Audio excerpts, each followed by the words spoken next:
نجران کے عیسائیوں کا ایک وفد مدینہ منورہ آیا۔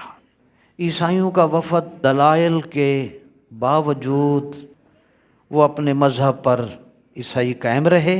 اللہ تعالیٰ نے نبی علیہ السلام کو ان سے مباہلہ کرنے کا حکم دیا، اور جس نبی علیہ السلام مباہلہ کرنے کے لیے جب تشریف لائے تو حضور علیہ السلام نے حضرت امام حسین رضی اللہ عنہ کو اٹھایا ہوا تھا اپنی آغوش پاک میں، اور حضرت امام حسن رضی اللہ عنہ کو انگلی سے حضور پکڑے ہوئے تھے، اور حضور علیہ السلام کے پیچھے خاتون جنت سیدہ فاطمہ زہرا رضی اللہ عنہا، اور ان کے پیچھے سیدنا علی کرم اللہ وجہہ الکریم موجود تھے۔ نبی کریم علیہ السلام نے ارشاد فرمایا کہ میں جب دعا کروں گا تو تم نے آمین کہنا ہے۔